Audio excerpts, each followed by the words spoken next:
Hello दोस्तों, I am Ram.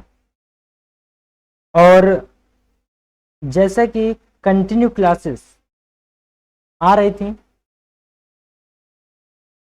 और यहाँ पर केवल एक पर्टिकुलर सब्जेक्ट को लेकर नहीं चला जा रहा है, टारगेट किया जा रहा है कि पूरी कंप्लीट क्लासेस, कंप्लीट प्रिपरेशन आपकी हो। तो हमने साप्ताहिक धमाके में करंट अफेयर की क्लास लेना चालू की थी, जिसमें जनवरी का करंट अफेयर कंप्लीट हो चुका है। नहीं देखी है क्लासेस, नहीं मिली है, प्लेलिस्ट में जाइए, एक्सेस कीजिए, आपको सारे टॉपिक्स वहां पर कवर मिलेंगे, जितने भी टॉपिक्स हैं। क्लियर है? तो ये बात आपको बहुत ध्यान देके चलनी है, कौन कौन सी क्लासेस आ रही हैं, कौन सी क्लास नहीं आ रही है। अगर आपको लगता है कि किसी क्लास की आपको नीड है और वो क्लास होनी चाहिए थी, तो आप मुझे कमेंट बॉक्स में बोल दीजिएगा, स्पेशल क्लास के रूप में वो क्लास कराई जाएगी। क्लियर है ये बात? तो आज जो करंट अफेयर की क्लास है, आज जो क्लास होनी है, उसमें हम लोग 8 फरवरी से लेकर के 15 फरवरी तक का करंट अफेयर देखेंगे। क्लियर है? ये बात ध्यान दें, 8 फरवरी से 15 फरवरी तक का, यानी कि फरवरी का फर्स्ट वीक का भी करंट अफेयर की क्लास कल आ गई थी। आई होप कि सबने एक्सेस कर ली होगी। और अगर चाहते हो कि आपकी प्रिपरेशन कंप्लीट हो, पूरी हो, तो सब्सक्राइब करना ना भूलें। और एक बात ध्यान देना, नोटिफिकेशन के लिए बेल आइकन जरूर प्रेस कर लिया करो। बहुत सारे लोग बाद में मुझे पर्सनली बोलते हैं कि सर आपकी नोटिफिकेशन नहीं मिलती। तो नोटिफिकेशन के लिए एक वहां पर फीचर है ना बेल आइकन का, तो उसे प्रेस जरूर कर लेना और शेयर करना मत भूलना। ठीक है, शेयर जरूर करें।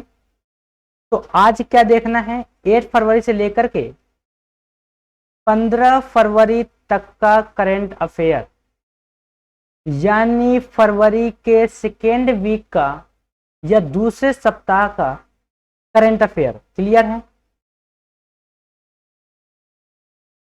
सबको पता है कंप्रहेंसिव चल रही है क्लासेस, और क्वेश्चन हम केवल यहीं क्रिएट करके बता देते हैं। तो क्वेश्चन का फॉर्मेट, क्वेश्चन का जो एक फ्रेम होता है, वो फ्रेम आपको अपने दिमाग में बनाना है कि आखिर इस टॉपिक से क्वेश्चन कैसे कैसे पूछ सकता है।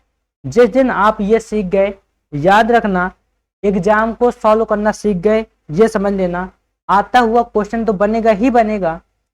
अगर कोई क्वेश्चन नहीं आता, कोई सवाल आपको नहीं पता है, तब भी उसका जवाब आप इजीली दे सकते हो। तो शुरू करने से पहले लाइक शेयर सब्सक्राइब मार दो सब लोग। चलो, आज का पहला टॉपिक, किसने जीता अफ्रीका कप ऑफ नेशन 2021 का खिताब? क्या Africa cup of nation 2021 clear है? तो जो सेनेगल की फुटबॉल टीम है, उसने मिस्र को पेनाल्टी यानी 4-2 से हराकर अफ्रीका कप ऑफ नेशन 2021 का खिताब जीत लिया है। तो आपको याद रखना है कि सेनेगल की फुटबॉल की टीम ने अफ्रीका कप ऑफ नेशन 2021 को जीता है। तो आपसे पूछ सकता है कि हाल ही में हुए अफ्रीका कप ऑफ नेशन 2021 का खिताब किसने अपने नाम किया, और 4 ऑप्शन दे सकता है। क्लियर है? तो आपको क्या याद रखना है? सेनेगल। क्या याद रखना है? सेनेगल। क्लियर है? तो इंग्लिश वाले क्या करें, इंग्लिश में अपने नोट्स रेडी करें, हिंदी वाले हिंदी में। आपके सामने कंटेंट दोनों लैंग्वेज में है, बाईलैंग्वेज है। हम हिंदी में बोलते हैं ताकि आपको समझ आ जाए, इजीली चीज समझ में आए, इस वजह से हम इंग्लिश का यूज ज्यादा नहीं करते। क्लियर है क्या ये बात? तो अफ्रीका कप ऑफ नेशन का 33वां संस्करण में पहली बार सेनेगल की टीम विजेता बनी है। तो आपसे ये भी पूछ सकता है कि Africa cup of nation 2021 Africa cup of nation का कौन सा संस्करण है? निम्नलिखित में से सही जवाब दीजिए। या मान लो जैसे क्वेश्चन बनता है, निम्नलिखित में से कौन सा सही है? क्लियर है क्या? तो आपको यह भी याद रखना है कि 33वां संस्करण है ये, और पहली बार सेनेगल टीम विजेता बनी है यहां पर। इससे पहले सेनेगल टीम विजेता नहीं बनी थी। आई होप की बात क्लियर होगी। आगे बढ़ें, चलिए अगला टॉपिक है, कहां मनाया गया रथ सप्तमी त्योहार? कौन सा त्योहार है ये? रथ सप्तमी त्योहार है। ध्यान देना, आखिर ये टॉपिक इंपॉर्टेंट क्यों हो जाते हैं? आखिर करंट अफेयर्स के अंदर हमें क्यों पढ़ना है रथ सप्तमी त्योहार? मैं एक बात बता दूं आपको, जो भी स्टूडेंट या जो भी बच्चा ब्रास एम्बेसडर जो बनते हैं, कहीं का कोई गवर्नर चेंज होता है, कहीं का कोई सीएम चेंज होता है, इन चीजों में जो टाइम लॉस करते हैं, मैं उन्हें बता दूं वो लोग खतरे में हैं। यार अगर कोई ब्रास एम्बेसडर जो है, आपको मान लो हर साल चेंज हो जाना है किसी का, हर साल आप रटते रहोगे, तो मैं यही कहूंगा कि जो टॉपिक ऐसे हैं जो चेंज हुआ, कौन नया बना, हाँ इंपॉर्टेंट आप ध्यान दो। डिफेंस में क्या कोई चेंजेस आए हैं क्या? तो डिफेंस की जिम्मेदारियां, कोई बहुत बड़ी चीज चेंज हुई हो, जैसे राज्यसभा का मान लो सभापति चेंज हुआ हो, या लोकसभा का सभापति चेंज हुआ हो, पीठासीन अधिकारी जैसे बोलते हैं, जैसे पीठासीन बोला जाता है, तो आप इन चीजों में पकड़ बना के रखिए, मैं ये नहीं कहूंगा। लेकिन ब्रास एम्बेसडर, गवर्नर, सीएम, यार मत मारो रट्टा। उनसे ज्यादा इंपॉर्टेंट है आपके ये टॉपिक्स, जैसे रथ सप्तमी त्योहार कहां मनाया गया? क्यों? क्योंकि ये टॉपिक आपके इंडियन कल्चरल एस्पेक्ट को कवर करता है। किसे? इंडियन कल्चरल एस्पेक्ट जितना भी है, ऐसे टॉपिक उन्हें कवर करते हैं। और अगर यार आप कोई इंडिया का एग्जाम देने जा रहे हो, बाहर का तो जाओगे नहीं मुझे पता है, तो क्या उम्मीद रखते हो कि वो इंडियन कल्चरल को ही तुमसे नहीं पूछेगा? क्या ऐसी पॉसिबिलिटी होती है क्या? नहीं ना। तो ऐसे टॉपिक को खासकर ध्यान दें, चाहे मेरी क्लास में हो या आप कहीं और से पढ़ रहे हो, आप सीधे न्यूज़पेपर प्रेफर करते हो, तो ऐसे टॉपिक्स को स्किप ना करिए। अदरवाइज बता रहा हूं, जो भी ऐसे टॉपिक्स स्किप करता है वो आधा खतरे में खड़ा है। तो इस वर्ष 7 फरवरी को आंध्र प्रदेश में इस त्योहार को मनाया गया है। कब मनाया गया ये? 7 फरवरी को। और कहां? आंध्र प्रदेश में। तो पूछ सकता है, हाल ही में चर्चा में रहा रथ सप्तमी त्योहार निम्नलिखित में से किस राज्य में मनाया जाता है, या किस राज्य में मनाया गया? लिख लो क्वेश्चन, अगर नहीं खुद बना पाते मुझसे पूछो। और एक बात मैं बोल देता हूं, हमारी क्लासेस भी बहुत जल्द लाइव होंगी, और जब क्लासेस लाइव होंगी, मेरा प्रॉमिस है सबको, यहां केवल मैं अकेला नहीं पढ़ाने वाला, पूरी फैकल्टी उतरेगी मंजूश्री क्लासेस की इस यूट्यूब प्लेटफॉर्म पर भी। ये याद रखना, मैं यहां अकेला नहीं खड़ा हूं, आप लोगों के रिस्पॉन्स का वेट कर रहा हूं केवल। जिस दिन आपका रिस्पॉन्स आ जाएगा, डिफेंस से लेकर सिविल तक, यहां पर किसी चीज के लिए आपको पे नहीं करना पड़ेगा, मैं इतना कह सकता हूं। क्लियर है? तो यूट्यूब पर जितना भी कंटेंट होगा, और अगर किसी भी चीज की प्रिपरेशन चालू की जाएगी तो वो प्रिपरेशन कंप्लीट कराई जाएगी। क्लियर है? मैंने बोला था सिविल के लिए विद ऑप्शनल क्लासेस कवर होंगी, तो यहां पर सिविल के लिए पूरा सिलेबस और ऑप्शनल के सिलेबस भी कवर होंगे, ये ध्यान देना। क्लियर है? तो क्या है सवाल जैसे बन सकता है, हाल ही में चर्चा में रहा, लिख लीजिए इस प्रश्न को, हाल ही में चर्चा में रहा रथ सप्तमी त्योहार। रथ सप्तमी त्योहार निम्नलिखित में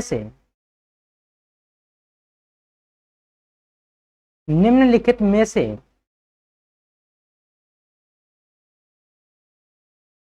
किस राज्य में मनाया जाता है या किस राज्य में मनाया गया? डेट याद हो तो याद करना, न याद हो मत करना। क्लियर है? अब मान लो आपके पास सामने चार ऑप्शन आ गए। पहला ऑप्शन आ गया यूपी, आजकल बहुत चर्चा में है, तो ए ऑप्शन आ गया उत्तर प्रदेश। क्या आ गया? उत्तर प्रदेश। मान लो बी ऑप्शन आ गया झारखंड। मान लो सी ऑप्शन आ गया आंध्र प्रदेश। और डी ऑप्शन आ गया कि मध्य प्रदेश, क्योंकि मध्य प्रदेश भी इन चीजों के लिए चर्चाओं में रहता है। तो अब आपके सामने सवाल है और आप ही के सामने जवाब है, इसी वजह से बोलता हूं कंटेंट पढ़िए। तो कौन सा ऑप्शन राइट होगा? आंध्र प्रदेश। क्या बात क्लियर है?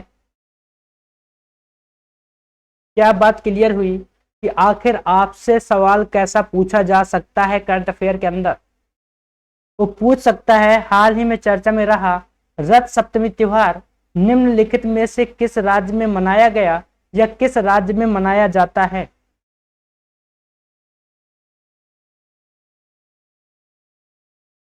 आई होप की बात क्लियर होगी। तो ऐसे ही कंटेंट को पढ़ने के बाद आप अपने सवाल को खुद क्रिएट करो ना यार। देखो एक टॉपिक से मैक्सिमम कितने क्वेश्चन बन सकते हैं। आखिर उन क्लासेस को करने की नीड ही क्या है जो आके ऑप्शनल लेके आए। हाँ बताओ इनमें से कौन सा सही है? कितने याद कर लोगे यार एक क्लास में? 2, 4, 10, 20? इससे ज्यादा भी रटने की क्षमता है क्या तुम लोगों में? यार जब एक टॉपिक 10-10 क्वेश्चन कवर कर सकता है तो टॉपिक क्यों नहीं पढ़ते? क्लियर है क्या ये बात? आगे बढ़ूं। यह त्योहार सूर्य देवता को समर्पित है, तो आपको यह भी याद रखना है, क्योंकि आप देखते होंगे चाहे वैदिक काल से देखिएगा कि जब आप पूर्व वैदिक काल देखेंगे फिर बाद में वैदिक काल फिर उत्तर वैदिक काल, तो अब जैसे जैसे देखेंगे कि उत्तर वैदिक काल के अंदर एंट्री होती है वैसे ही कर्मकांड, पाखंड, पूजा पाठ, ये सारी चीजें समाज का एक अहम हिस्सा बन जाती हैं। और वही चीजें आज भी हमारा भारतीय समाज स्वीकारता है, सूर्य को देवता के रूप में पूजता है। प्रकृति की पूजा आज भी है हमारे देश के अंदर। कोई इस बात को डिनाई नहीं कर सकते कि प्रकृति की पूजा आज भारतीय समाज में खत्म हो चुकी है। क्लियर है क्या ये बात? तो इस दिन आंध्र प्रदेश के तिरुमला में एक दिवसीय ब्रह्मोत्सव का आयोजन किया गया। तो अगर आपको याद हो कि आंध्र प्रदेश में किस जगह, तो तिरुमला याद कर लीजिएगा, न याद हो मत करिएगा, आंध्र प्रदेश बस याद रखिए।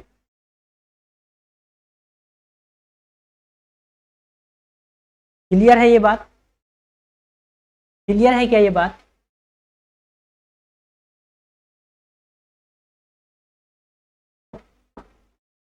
तो कितने दिवसीय मनाया गया है? एक दिवसीय। ये ध्यान दीजिएगा। रथ सप्तमी को सूर्य जयंती भी कहा जाता है क्योंकि सूर्य के जन्म का प्रतीक है ये। तो ऐसा सवाल पूछेगा नहीं, मुझे नहीं लगता कि पूछेगा कि रथ सप्तमी को और किस नाम से जाना जाता है, या हाल ही में चर्चा में रहा रथ सप्तमी त्योहार निम्नलिखित में से किस नाम से जाना जाता है। तो ऐसा मुझे नहीं लगता कि वो पूछेगा, लेकिन आप ऐसा क्वेश्चन का फॉर्मेट दिमाग में ला करके क्वेश्चन को बना के रख सकते हैं। क्या बात क्लियर है? क्या टॉपिक और क्वेश्चन दोनों क्लियर हुए? दोनों बातें क्लियर हुई या नहीं हुई? हो गई हैं? चलो आगे बढ़ते हैं। अब देखिए, इसे माघ सप्तमी में, इसे और किस नाम से भी जानते हो भाई? माघ सप्तमी। किस नाम से? माघ सप्तमी। ये भी आपको याद रखना है। तो एक हो गया सूर्य जयंती, दूसरा हो गया माघ सप्तमी, और तीसरा तो नाम है ही है उसका, क्या नेम है? रथ सप्तमी त्योहार। क्लियर है? क्योंकि ये हिंदू महीना माघ के 7वें दिन मनाया जाता है, इसी वजह से आप जहां भी देखेंगे, देख रहे हैं रथ सप्तमी लगा है, माघ सप्तमी लगा है, तो सप्तमी क्या दर्शाता है? हिंदू कैलेंडर के 7वें दिन को। क्लियर है?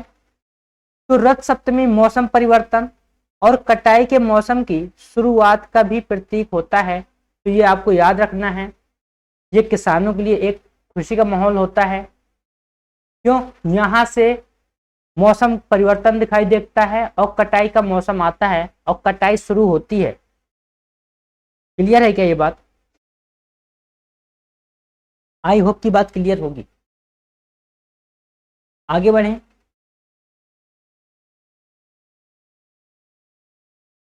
आगे बढ़ें क्या? चलिए नेक्स्ट। अब देखिए, अब ये टॉपिक इंपॉर्टेंट है। आपने देखा होगा इतनी क्लासेस आई होंगी हमारी, हमने कभी भी किसी भी ब्रास एम्बेसडर का टॉपिक लेकर के आपके सामने नहीं आए होंगे। क्यों? असलियत जानते हैं भाई, एग्जाम से वाकिफ है। बात समझ में आ रही है? यहां पर नॉन क्वालिफाइड नहीं बैठे आपके सामने, देश के कई एग्जाम क्वालिफाई करने का एक्सपीरियंस है हमारे पास। हमें पता है कौन से एग्जाम में किस लेवल पे क्या पूछा जा सकता है। अगर आपको लगता हो कि यार इतने छोटे से हैं, क्या किया होगा, तो दिमाग से निकाल देंगे। देश के एक नहीं कई एग्जाम क्वालिफाई करने का एक्सपीरियंस है हम। क्लियर है ये बात? तो कौन बने विक्रम साराभाई अंतरिक्ष केंद्र के नए निदेशक? तो जो विक्रम साराभाई अंतरिक्ष केंद्र है, जहां से इसरो की नींव पड़ती है, उसके नए निदेशक, न्यू डायरेक्टर अपॉइंट किए गए हैं। तो डॉक्टर उन्नी कृष्णन नायर को विक्रम साराभाई अंतरिक्ष केंद्र का नया निदेशक बनाया गया है। तो किसे बनाया गया है? डॉक्टर उन्नी कृष्णन नायर को। तो ये बात आपको याद रखना है। क्यों? ये इंपॉर्टेंट है। क्यों इंपॉर्टेंट है? इसरो आए दिन कोई ना कोई मिसाइल या कोई ना कोई सैटेलाइट, क्योंकि मिसाइल्स का ज्यादा काम डीआरडीओ करता है हमारा, लेकिन इसरो इससे पीछे है, ये मत कभी भूल जाना। इससे पीछे नहीं है। इसरो चाहे तो बहुत कुछ कर सकता है आज देश के अंदर। तो बात क्लियर है क्या? तो वहां से क्या रॉकेट्स या सैटेलाइट भेजे जाते हैं, सैटेलाइट लॉन्च किए जाते हैं आज इसरो से। क्या बात समझ में आ रही है? इस वजह से ये इंपॉर्टेंट है। तो किन्हें नया डायरेक्टर या नया निदेशक नियुक्त किया गया है? डॉक्टर उन्नी कृष्णन नायर को। ये बात ध्यान दीजिएगा। तो सवाल पूछ सकता है, हाल ही में विक्रम साराभाई अंतरिक्ष केंद्र के नए निदेशक के रूप में निम्नलिखित में से किसे नियुक्त किया गया है? ठीक है, तो यह सवाल पूछ सकता है आपसे। तो आपको याद रखना है कि डॉक्टर उन्नी कृष्णन नायर, और इन्होंने स्थान किसका लिया है? तो एम सोमनाथ का। ये याद रखिएगा। यह भी सवाल पूछ सकता है आपसे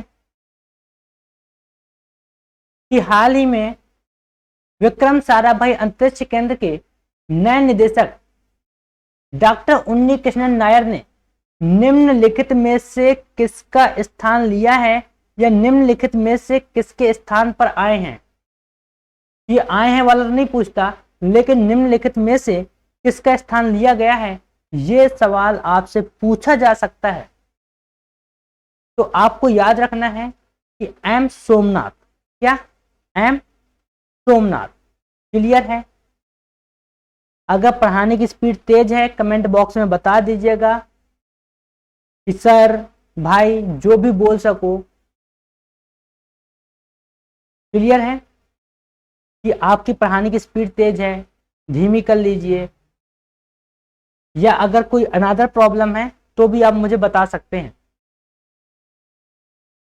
लेकिन शेयर और सब्सक्राइब करना मत भूलना, अदरवाइज आपको क्लासेस नहीं मिल पाएंगी। मैं बार बार बता रहा हूं, यहां डेली क्लास होती है पर डे, और जिस दिन से लाइव होगी तो याद रखना डे में कम से कम 3 क्लासेस मिनिमम होंगी ही होंगी, एक हमारी 2 अदर टीचर्स की। और ध्यान देना जो भी टीचर्स यहां पढ़ाएंगे वो अपनी फील्ड में अपने सब्जेक्ट में महारथी हैं।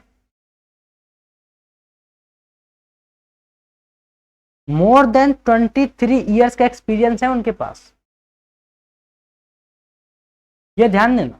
23 plus years teaching experience, even उन्हें उनकी फील्ड में जॉब करने का अलग एक्सपीरियंस है। तो एक बात मैं ये भी बोल देता हूं कि सिविल के साथ साथ डिफेंस वालों की भी लॉटरी लगने वाली है यहां पर, क्योंकि जो दोनों टीचर हैं वो डिफेंस एक्सपर्ट हैं, ये ध्यान दे लेना, मैं ओपन किए दे रहा हूं पहले से। आगे बढ़े तो विक्रम साराभाई अंतरिक्ष केंद्र की स्थापना 21 नवंबर 1963 को हुई। तो आपको यह भी याद रखना है, स्टैटिक पोर्शन है, एक बार याद कर लीजिए, बार बार की झंझट खत्म। ठीक है, तो कब हुई थी? 21 नवंबर 1963 को। और इसका मुख्यालय कहाँ है? तिरुवनंतपुरम केरला में। मुख्यालय कहाँ है? तिरुवनंतपुरम में है, केरला में है। ध्यान देना। तो आपको स्टेट भी याद होना चाहिए, प्लेस भी याद होना चाहिए।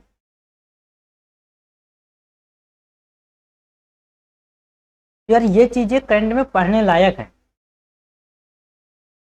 आप डेली बैठ जाओगे, सुबह एक नोटिफिकेशन आया हम 5 बजे लाइव होंगे, आकर के दिन भर की 50 की फालतू बातें दे के चला गया।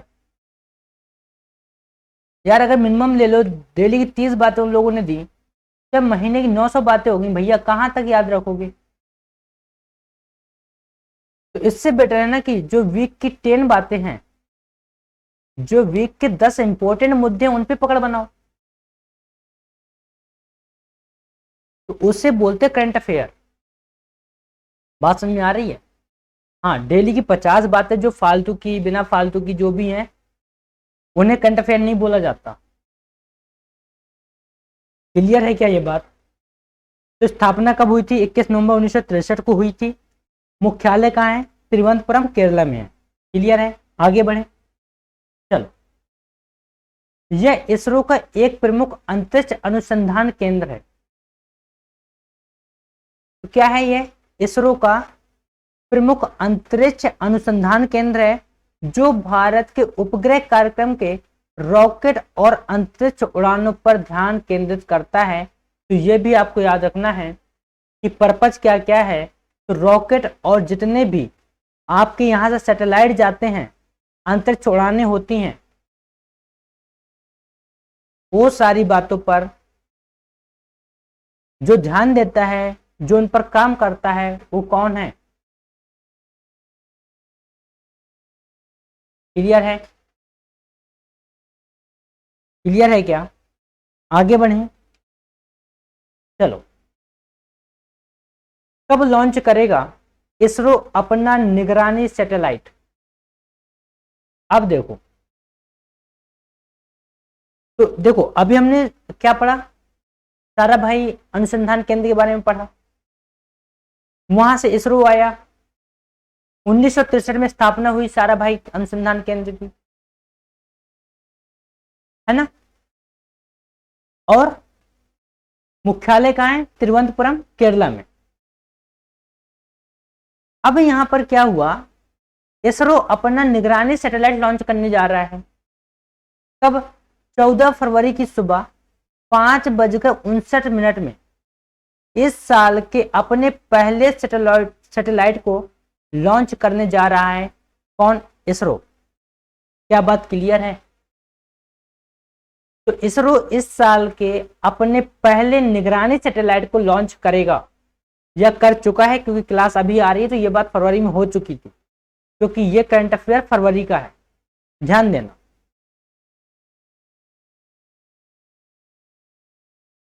क्या बात क्लियर है? तो इस सैटेलाइट को PSLV C-52 रॉकेट के जरिए प्रक्षेपित किया जाएगा। तो PSLV का मतलब होता है, फुल फॉर्म लिख लीजिएगा इसका, पोलर सैटेलाइट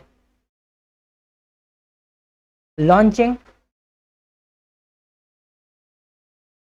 व्हीकल।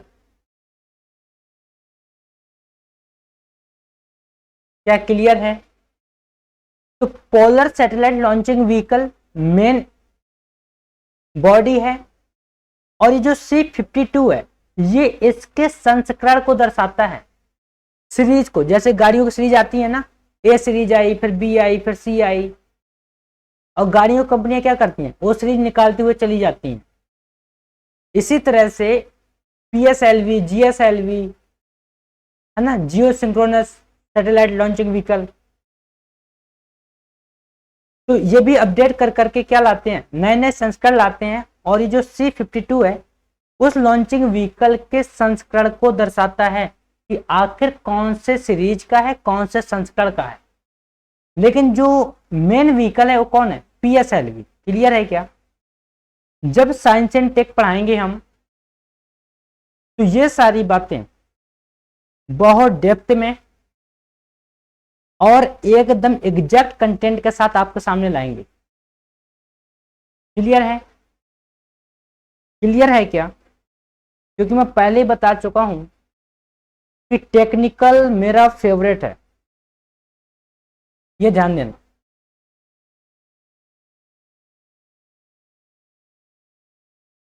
तो रॉकेट PSLV C-52 को श्रीहरिकोटा स्थित सतीश धवन अंतरिक्ष केंद्र के लॉन्च पैड पर तैयार किया जा रहा है।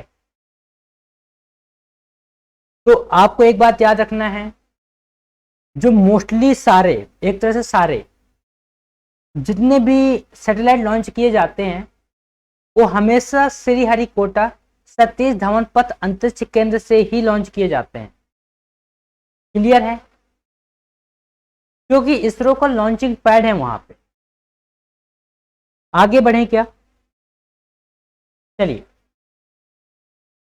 14 फरवरी को EOS-1A, आपको याद रखना है, EOS-1A रडार इमेजिंग सैटेलाइट और 2 अन्य छोटे उपग्रहों को 529 किलोमीटर दूर सूर्य की कक्षा में ले जाने के लिए तैयार किया गया है। तो ये भी आपको याद रखना है कि आखिर जो ये रडार इमेजिंग सैटेलाइट भेजी जानी है, जो निगरानी रखेगा, उसे कहां पर स्थापित करना है, तो 529 किलोमीटर दूर जो सूर्य की कक्षा है उसमें इस EOS-1A रडार इमेजिंग सैटेलाइट को स्थापित किया जाएगा। क्लियर है क्या? आई होप की बात क्लियर होगी। मैं आपको बता देता हूं क्या होता है। जैसे आपके पास लियो है, फिर मियो है, फिर जियो है। अब ये क्या है, लियो, मियो, जियो। तो लियो का मतलब है लो अर्थ ऑर्बिट, ठीक है। मियो का मतलब है middle earth orbit, middle earth orbit. और जियो का मतलब है जियो सिंक्रोनस, जियो सिंक्रोनस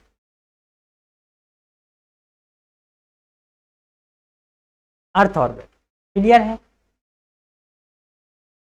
तो ये ऑर्बिट को डिवाइड किया गया है, क्लासिफाई किया गया है, और इसी क्लासिफिकेशन के बेसिस पर सैटेलाइट को स्थापित किया जाता है।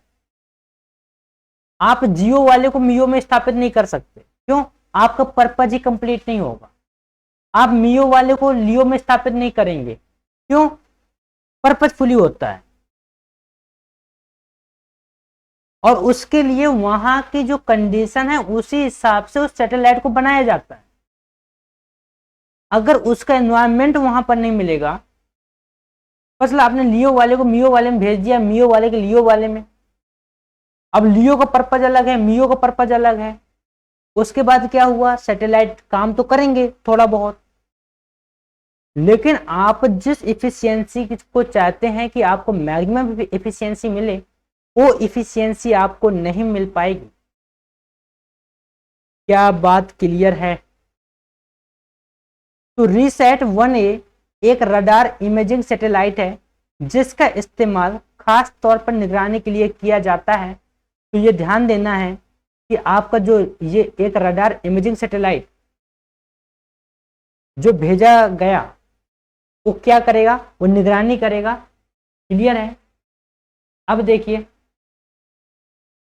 किसने किया पावरथॉन 2022 का शुभारंभ। किसी टॉपिक में कोई डाउट हो, कोई तकलीफ हो, कोई प्रॉब्लम हो, बता देना भाइयों मेरे। यहां संकोच में मत बैठे रहना। बात समझ में आ रही है? संकोच में बैठोगे कुछ नहीं मिलेगा, कुछ पाने के लिए लड़ना पड़ता है, खुद से, वक्त से, जो हमारे सामने समस्याएं खड़ी हैं उनसे।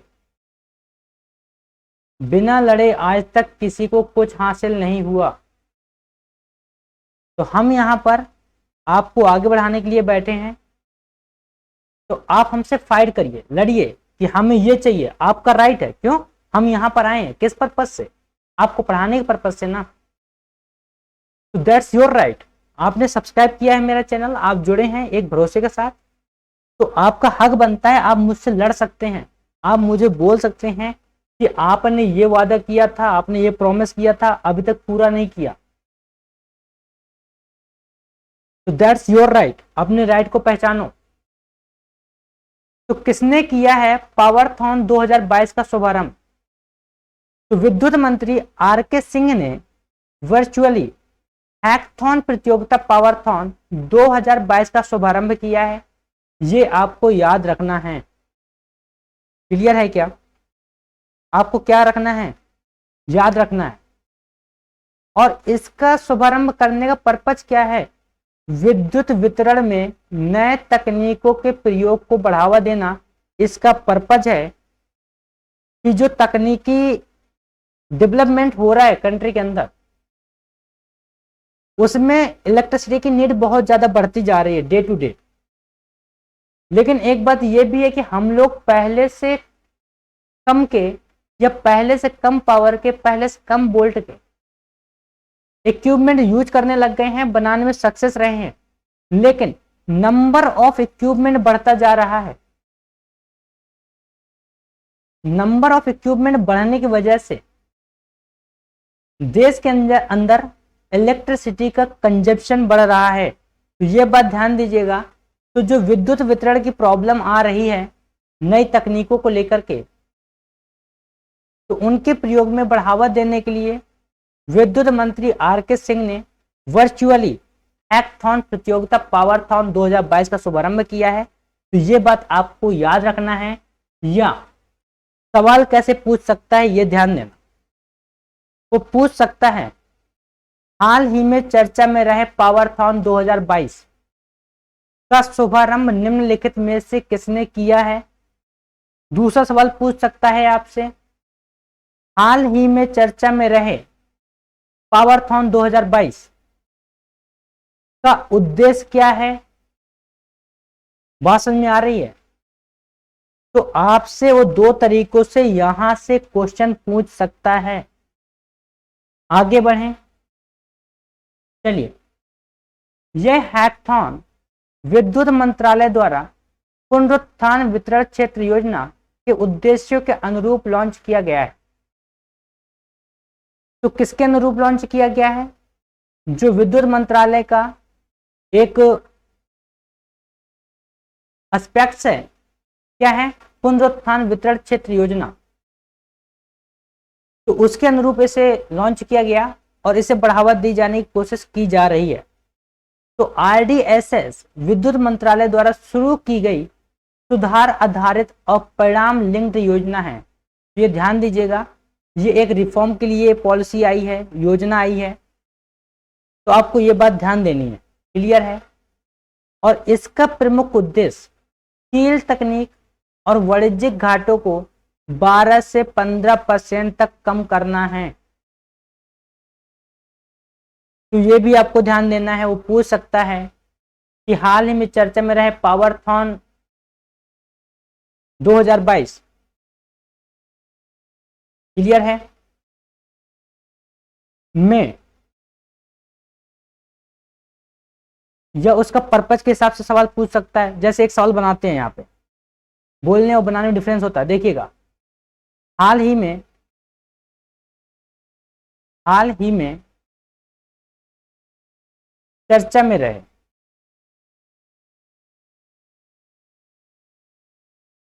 पावरथॉन 2022 का वाणिज्यिक घाटे को कम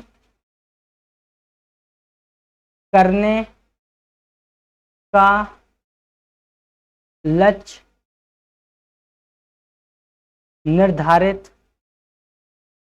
किया गया है। लक्ष्य निर्धारित किया गया है। तो ऐसा सवाल आपसे पूछ सकता है। तो आपको याद होना चाहिए कितना, 12 से 15%। कितना? 12 से 15%। ये बात ध्यान देना, आपको ये बात याद रखनी है। कितना लक्ष्य निर्धारित किया गया है? 12 से 15% का। आगे बढ़ें। चलो अब देखिए, एक नई स्तनपायी प्रजाति व्हाइट चिक्ड मकांग, क्या व्हाइट चिक्ड मकांग की खोज हुई है अभी रिसेंटली। तो अब देख लो ये टॉपिक कितना इंपॉर्टेंट है कि आपके जियोग्राफिकल पॉइंट ऑफ व्यू से भी,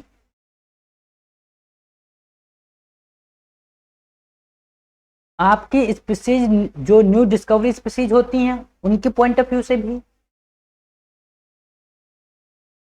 इससे जुड़े हुए एजेंसी के पॉइंट ऑफ व्यू से। बात समझ में आ रही है? तो इन सारे पॉइंट ऑफ व्यू से ये टॉपिक बहुत इंपॉर्टेंट है। तो एक टॉपिक एक ही एस्पेक्ट्स को लेकर नहीं चलता, कई सारे एस्पेक्ट्स उससे जुड़े होते हैं। तो जूलॉजिकल सर्वे ऑफ इंडिया के वैज्ञानिकों ने देश में एक नई स्तनपायी प्रजाति की खोज की है। तो ये बात ध्यान देना, किसके साइंटिस्ट ने? Zoological survey of India. स्तनपायी क्या होते हैं? मैमल्स। स्तनपायी क्या होते हैं? मैमल्स। ये ध्यान देना। क्लियर है क्या ये बात? इसको कहां खोजा गया है? तो इसको मध्य अरुणाचल प्रदेश के सुदूर अजा जिले में इसकी उपस्थिति की खोज की गई है। तो ये भी आपको याद रखना है। कहां? अरुणाचल प्रदेश में।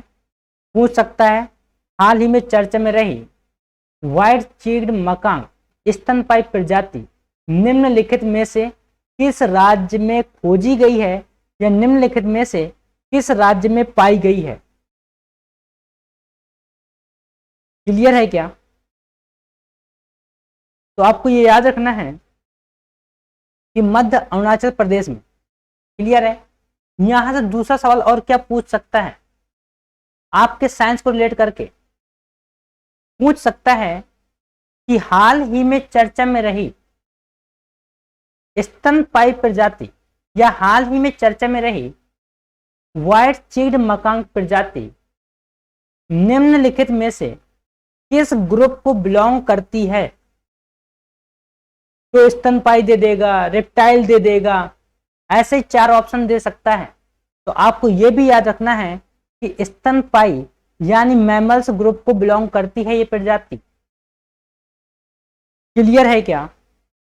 या एक सवाल और यहां से क्रिएट हो सकता है, पूछा जा सकता है कि हाल ही में चर्चा में रही स्तनपायी प्रजाति व्हाइट चिक्ड मकाक निम्नलिखित में से किसके द्वारा खोजी गई है या किनके द्वारा खोजी गई है?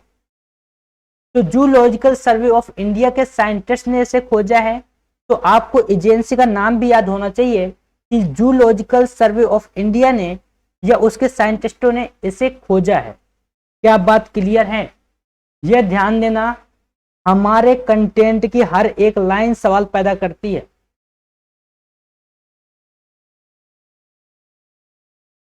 ये रात दिन की मेहनत होती है जो आपके लिए की जाती है। रात दिन मेहनत करते हैं, कंटेंट रेडी किया जाता है, फिर आपके सामने केवल लाके दे देते हैं, परोस दिया जाता है कि भैया बस पढ़ लो। क्लियर है क्या ये? और आपको तरीके भी बताए जा रहे हैं, लेकिन तब भी रिस्पांस क्या है? आज क्लासेस को आते हुए 2 वीक होने जा रहा है, 2 वीक्स, और रिस्पांस आप लोगों का सपोर्ट कैसा है? और हम प्रॉमिस किए जा रहे हैं, लाइव आने की भी बात कर दी कि हाँ लाइव भी आएंगे। तो आपका सपोर्ट ही हमारी ताकत है, ये बात ध्यान दीजिए। आपका रिस्पांस मेरी ताकत है।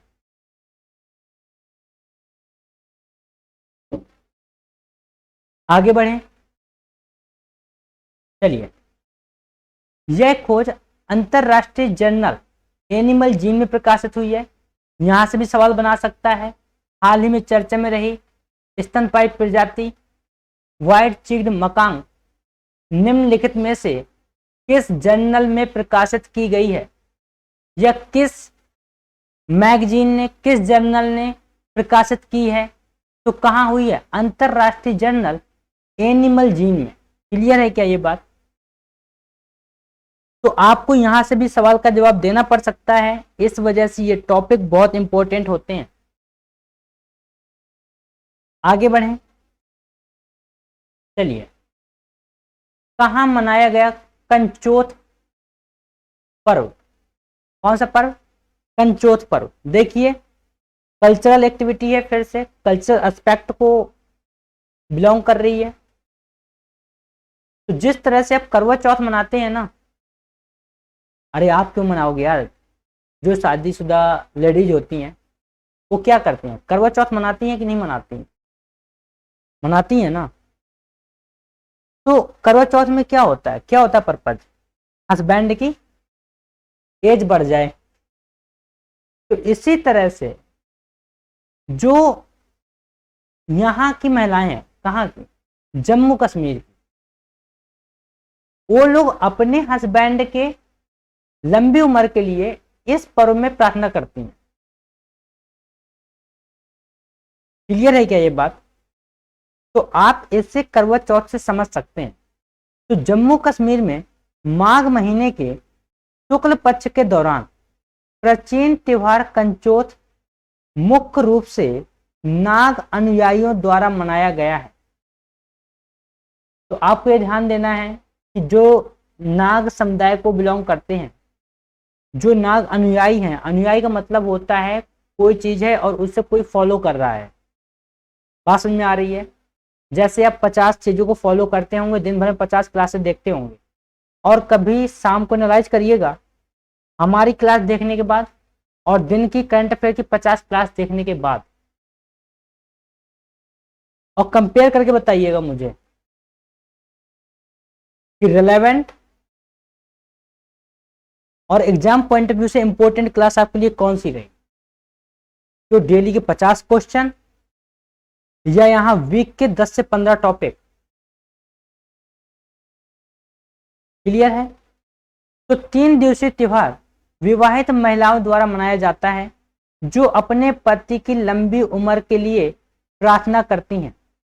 इसलिए अपने हस्बैंड की लॉन्ग लाइफ के लिए। क्लियर है क्या ये बात?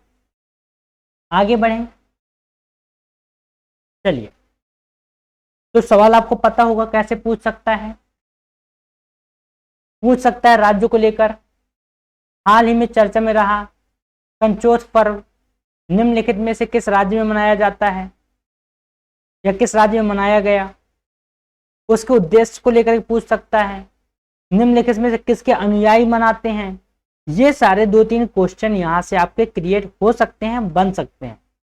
चाहता इन्हीं 2-3 क्वेश्चन बनाता और एक लाइन में आंसर लेके आ जाता, लेकिन आप लोगों को याद नहीं रहता, ये ध्यान दें। आप ये जो सोच रहे हो ना, फिर कंटेंट मिलता है जो, ये मिल नहीं पाता। आगे बढ़े, चलिए नेक्स्ट टॉपिक है, कहां हुआ भारत का पहला बायोमास आधारित हाइड्रोजन संयंत्र का उद्घाटन, या कहां भारत का पहला बायोमास बेस्ड हाइड्रोजन संयंत्र बनाया गया है, स्थापित किया गया है। कहां पर?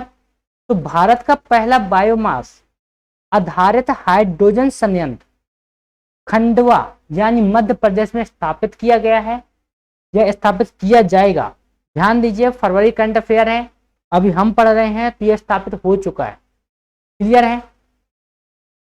आगे बढ़ें, तो कहां? मध्य प्रदेश में। तो आपको याद रखना है, निम्नलिखित में से वही पूछ सकता है या हाल ही में चर्चा में रहा बायोमास आधारित हाइड्रोजन संयंत्र निम्नलिखित में से किस राज्य में स्थापित किया जाएगा या किया गया है। बात समझ में आ रही है? तो दे देगा 4 option, UP, MP, Jharkhand, Rajasthan, कुछ भी। तो आपको याद रखना है मध्य प्रदेश। क्या? मध्य प्रदेश। क्लियर है? और ये देश का पहला है, ये देश का पहला, ये भी याद रखना। यह संयंत्र हर दिन 30 टन बायोमास फीड स्टॉक से 1 टन हाइड्रोजन का उत्पादन करेगा। कितने से? 30 टन बायोमास फीड स्टॉक से कितना टन हाइड्रोजन निकालेगा? 1 टन। एक बात बताओ यार, हाइड्रोजन को यूज कैसे करोगे? आखिर बायोमास से आप हाइड्रोजन निकाल के करोगे क्या? तो पहला पर्पज होता है इलेक्ट्रिसिटी का प्रोडक्शन। क्यों? आपको पता होगा कि नाभिकीय संलयन में क्या होता है, एक हाइड्रोजन का और एलिमेंट यानी 2 हाइड्रोजन के एटम मिलकर के क्या बनाते हैं? 2He4 यानी अल्फा पार्टिकल। और अल्फा पार्टिकल में क्या होती है? एनर्जी। क्या होती है? एनर्जी। तो इससे आप इलेक्ट्रिसिटी का प्रोडक्शन कर सकते हो, हीट का प्रोडक्शन कर सकते हो। क्लियर है क्या ये बात? आगे बढ़ें, चलिए आगे बढ़ते हैं। तो इस संयंत्र को 24 करोड़ रुपए के निवेश के साथ वाटोमो एनर्जी लिमिटेड और बीजल ग्रीन एनर्जी के संयुक्त उद्यम द्वारा लगाया जा रहा है। तो आपको ये बात याद हो तो ठीक है, न याद हो तो आप केवल इतना याद रखना, निवेश कितना किया गया है। क्या? निवेश कितना किया गया है ये आप याद रखिएगा। तो कितना किया गया है? 24 करोड़ का। ठीक है? क्लियर है? तो ये शायद मिस टाइपिंग हो गई है, ये बताएंगे ये कहाँ का टॉपिक है, इसे इग्नोर मार देना, अभी शायद मिस टाइपिंग हो गई है। क्लियर है? आगे बढ़ें, चलो अब देखिए, लोकतंत्र सूचकांक 2021 जारी हुआ, उसमें पोजीशन आई होंगी। तो क्या है लोकतंत्र सूचकांक 2021? तो द इकोनॉमिस्ट इंटेलिजेंस यूनिट के द्वारा जारी लोकतंत्र सूचकांक 2021 की वैश्विक रैंकिंग में 6.91 अंकों के साथ 40वें स्थान पर जा रहा है। ये भारत की पोजीशन है जो यहाँ पे टाइप हो गई है, तो इग्नोर कर देना उसे। तो भारत किस पायदान पर है? 46 पायदान पर है। क्लियर है? इस सूचकांक में 1 से 10 अंकों के पैमाने के आधार पर रैंक तय की जाती है। तो मैंने जैसे क्लासेस ली हैं पहले, उनमें मैंने समझाया था कि इंडेक्स की रैंकिंग का मतलब क्या होता है। और उस इंडेक्स में कितने नंबर ऑफ कंट्रीज काउंट किए जाते हैं। इन सारी बातों को मैंने बहुत डेप्थ में बताया था ताकि आपको कभी कंफ्यूजन ना हो। तो यही कहूंगा, जाइए पहले और एक क्लास से, जो पहली क्लास है वहां से कंटिन्यू क्लासेस को करिए। आपको अपने आप आपका माइंडसेट क्रिएट हो जाएगा कि आखिर करना क्या है, चल क्या रहा है। क्लियर है क्या ये बात? आगे बढ़ें। तो इस सूचकांक में प्रथम स्थान नॉर्वे को मिला है, दूसरा स्थान न्यूजीलैंड को मिला है और तीसरा स्थान फिनलैंड को मिला है। और भारत को कौन सा मिला है? 46वां। कौन सा? 46वां स्थान है भारत का। तो ये बात आपको याद रखनी है। क्लियर है ये बात? तो आपको क्या करना है, सारे टॉपिक को हाल ही में चर्चा में रहे निम्नलिखित में से ऐसे ही खुद से क्रिएट करके आपको फॉलो करके चलना है। आपको टॉपिक कवर करने हैं। और हाँ, एक बात इंपॉर्टेंट कि आपको नोट्स जरूर बनाने हैं। जब तक हम पीपीटी या पीडीएफ नहीं दे पा रहे आपको, आप नोट्स जरूर बनाइए। क्लियर है? स्क्रीनशॉट ले लिया करिए और उसके बाद आप नोट्स को प्रिपेयर करिए। बहुत इंपॉर्टेंट है नोट्स, क्योंकि रिवीजन टाइम पे आपको नोट्स ही साथ देंगे जो आपके लिखे हुए होंगे। आप सोचोगे एग्जाम आएगा, 500 करंट अफेयर की क्लासेस पढ़ी हैं, देख लेंगे और ब्रह्म ज्ञान मिल जाएगा, तो भूल जाना। क्लियर है? क्या करना? भूल जाना इस बात को। तो मिलेंगे नेक्स्ट क्लास में। अगर सब्सक्राइब नहीं किया है कर लीजिए, शेयर करना मत भूलना। ठीक है? Thank you so much.